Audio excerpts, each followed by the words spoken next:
Hello po, good evening. General, ano bang after retirement, ano yung gusto mo makita siguro pagbabago or impact, influence sa kapulisan? It's happening now. Nangyayari na yung pagbabago, but on some isolated cases, may issues about police work, but those are isolated cases. Alam naman ninyo ngayon, na-involve ang mga police force sa sexual harassment and all that. So, I believe that behind kasi iba-iba eh. We had a short conference sa PNPA kasi we're issue at PNPA also. So I told them at the age of 18, the practice one, we will never change or hardly use sense. Kaya, ang marami na kami mga suggestions, may mga input na rin ako dyan na to strengthen the recruitment, selection, and training of the police force. And the background investigation should be a continuing process. Dapat stick lang, bigyan ng budget yan. Kasi garbage in, is garbage out. Pag garbage pumasok sa police force, hindi yan kaya i-correct ng 6 months. From the PNC or 6 months ang training yan. At hindi rin kaya i-correct ng 4 years sa PNP. No. Dapat tama na yung breeding, tama na yung demeanors, tama na yung character pag pumasok. We can only polish swords. Pero hindi yung big blows na ipalis o hindi ganun yan. Kaya, yan na yung tinitingnan si PNP and desire himself. Kaya nga ang mantra ng PNP ngayon, and it becomes a way of life na bagong PNP para sa bagong Pilipinas. Sa vision of this, tapat, as we always say that because that becomes a mantra and becomes a way of life to be in Pilipinas.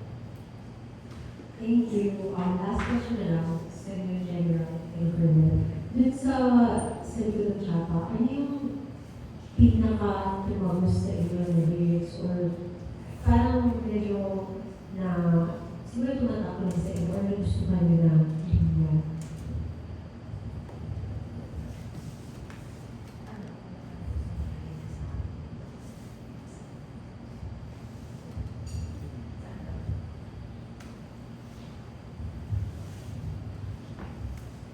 Yung chorus, siyempre, sabi na, I will read it in toto. Sa likod ng tsapa ay may bigat na di mo nakita. Ang digmaan sa isip ay mas mabigat kaysa bala. Ginawang tama as far as we're concerned. Pero kami ang nagbayad sa mundong balukto. Sino ang tunay na mensahe? Doon sa hindi mo nakita, bigyan ko kayo ng mga example. Kapag ikinulong mo ang isang tao, lalo na yung policeman, a breadwinner, a father, hindi lang naman siya ikinulong mo. Ikinulong mo yung pamilya niya. Lalo na kung hindi naman totoo yung mga accusations mo. Nila. And it's an irreparable damage that it can never be corrected.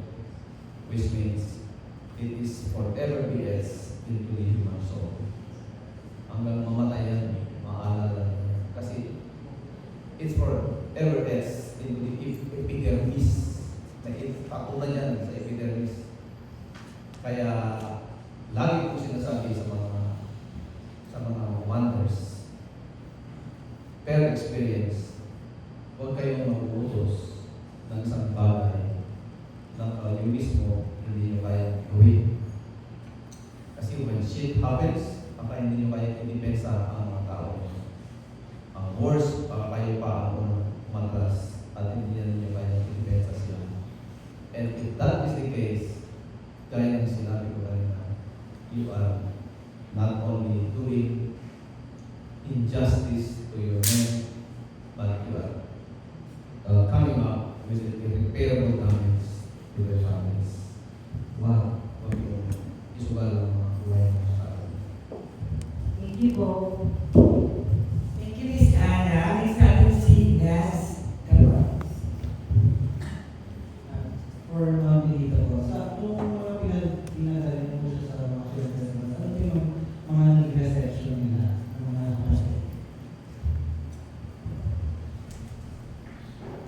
nung nag-showing kayo sa Dama. Yung Dama parang naiyak ako. Kasi hindi ko na-expect na pulis pala yung nanonood. Yung parang, so you're the director, yes. You know what? It happens to us. So yung nakaka-relate sila sa joining ng Filipino police officers. Nung nasa kami nasa South Africa last December. So it was 3 days after binalin yung police colonel na nag-investigate ng corruption. Tapos nung the 4th day, kami nag-screening sa academy. Yung paglabas ko, sabi niya, can you show that to the people of Johannesburg? Sabi ko, this is just for the critiquing of the academy of the Frey Foundation, Frey Journalism Foundation sa South Africa. Nakaka-relate sila, saka sabi nila, it happens to us.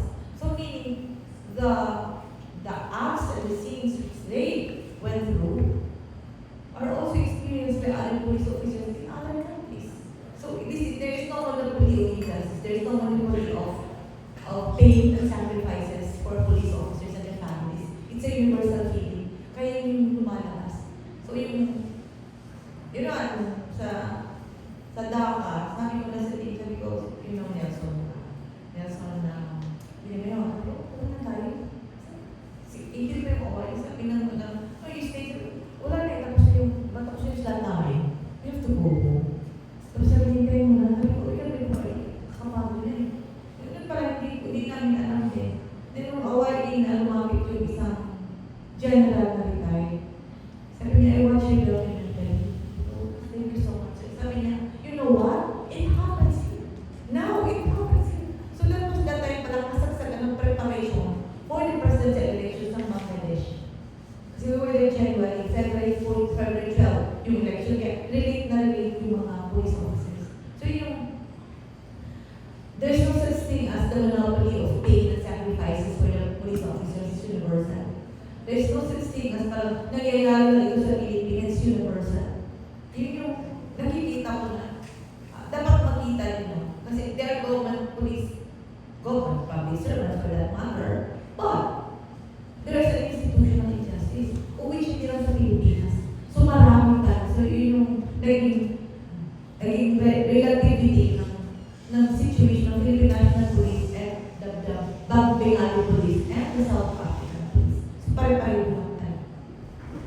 Kung ginagawa mo po ba yung favor yung papalabas ko po ba? Nagkaroon po since yung topic is yung mga sistema natin na na-expose, nagkaroon po kayo ng stress or problema sa pagkakakas or pagkakagawa? Hindi eh, kasi yung unang pinabalas natin sila PG kami. Nung Chapa, yung nag-believe kami, lumabas ng March 28, yung review ng MPRCP. Ano yung folder? PG-13. So, we were so meticulous about the cases in court. We were so meticulous about the states kasi bawal yun. So, nung pinag-review namin, meron na sabi sa ano yung review natin. Kasi ito from 1 hour 52, naging 86 minutes na lang kami 1 hour 20. So, first, nag-paalam din kami na may Top Movie House is the first siguro sa Davao na naging production housing na register ng MPRCB. Tapos ito yung nangyari, si Benit naman naging PG-13. So, diba? R13, diba? R13. So, meaning, pwede siya yung age 13, pwede makapasok. So, meaning, kung sabihin mo na how to be relate to the audience, maybe the MPRCB people would like to tell them, nakita nila na may mga lessons na dapat nakita. May mga paghihirap. At first, parang apprehensive ako. The first fear I experienced was, come on, I'm from the region. Diba? Yun yung kabago ng probinsya ng MPRCB. Pero yun naman, in fairness sa MPRCB, pag binigay mo lang naman pala yung best mo, pag sinunod mo yung policies nila, bibigyan ka naman pala ng magandang lead. Tsaka napaka-particular, like sa atin sa Union, diba? Anong bawal? Exposure ng faces, diba? States, kasi pag-vlog ka ng mga social media sites. So, yun yung nagiging warning heads up sa amin sa shooting. Kaya hindi din kami nagirahan, if that answers your question. I mean, well, yes po, pero yung sa pagawa po yung mga involved po ba dun sa mga issues na tinatawag sa document na parang may threats po ba or problem? On me, Or dun sa buong production po? so far wala naman. Kasi tawag sa amin na ito yung core document yung sinusunod namin. So, nangyari din yung theatrical release after the June 25, 2025 final decision ng Supreme Court. So, naging safe kami. And we had yung lawyers, yung lawyers ng Pop Movie House, yung lawyer ng Newsline, yun yung pinareview namin bago namin sinada. Kasi we need to look at the legalities, we look at the gray areas of which baka ma-flag kami ng NPRCB. And we've been so very sensitive to the families. I will actually reach out to Secretary Lene, si Secretary Laila, the Senator Laila.